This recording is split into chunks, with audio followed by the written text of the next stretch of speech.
Assalamualaikum dan salam sejahtera bersama saya Yoyo Ain Laina Baharudin dalam Dunia 11 Pagi.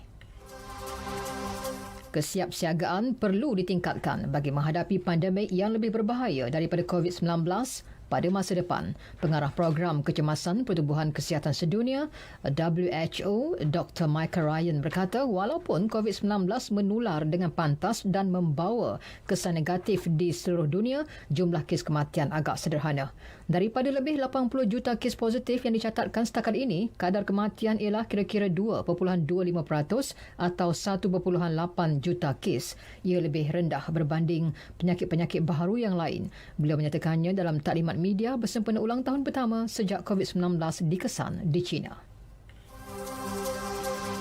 Dalam pada itu, penasihat kanan WHO Bruce Ewart setuju bahawa kemajuan besar telah dicapai termasuk menghasilkan vaksin COVID-19 dalam tempoh yang singkat. Namun dunia belum benar-benar bersedia mendepani pandemik seterusnya. Malahan setelah melalui gelombang kedua dan ketiga penularan, masyarakat dunia masih tercari-cari mekanisme berkesan membendung sepenuhnya ancaman COVID-19. Jepun melaporkan 2,396 kes baharu COVID-19, menjadikan jumlah keseluruhan kes sebanyak 223,772, tidak termasuk kes melibatkan kapal persiaran yang dikuarantin di Tokyo awal tahun ini. Bandar itu turut mengesahkan 481 kes baharu, menjadikannya yang tertinggi antara 47 wilayah di negara berkenaan. Peningkatan mendadak itu memaksa kerajaan Jepun menyekat kemasukan warga asing sekaligus sebagai langkah untuk memutuskan rantaian pandemik wabak berkenaan. Presiden Donald Trump menggesa penyokongnya berhimpun beramai-ramai di Washington pada 6 Januari membantah keputusan pilihan raya Presiden Amerika Syarikat awal bulan lalu. Hebahan dibuat menerusi media sosial. Bantahan itu diharap akan memberi tekanan kepada Kongres agar tidak memperakukan kemenangan calon Demokrat Joe Biden yang didakwanya dicemari penipuan. Perhimpunan dijangka digerakkan beberapa kumpulan besar seperti Women for America First, Stop the Steal dan Proud Boys yang merupakan penyokong kuat Trump. 12 orang cedera ditikam dan berpuluh-puluh yang lain ditahan dalam demonstrasi pro-Trump pada 12 Disember lalu. Dalam perkembangan lain, pentadbiran Trump memfalkan rayuan terhadap keputusan Mahkamah Persekutuan membenarkan aplikasi TikTok terus beroperasi di Amerika Syarikat. Jabatan Negara menerusi rayuan berkenaan turut memohon agar larangan dikenakan terhadap TikTok atas faktor keselamatan nasional.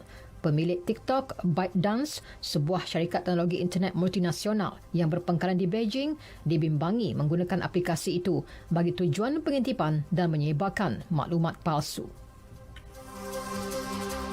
Penggunaan drone kecil di tempat awam termasuk pada waktu malam akan dibenarkan di Amerika Syarikat. Antara syarat ketat yang ditetapkan dalam peraturan berkaitan ialah sistem pengenalan jarak jauh. Menurut kenyataan Pentadbiran Penerbangan Persekutuan FAA, peraturan baharu itu berkuat kuasa 60 hari selepas diterbitkan dalam daftar persekutuan bulan depan. Kebenaran yang diberi merupakan langkah signifikan ke arah penggunaan drone dalam perkhidmatan penghantaran komersial pada masa depan.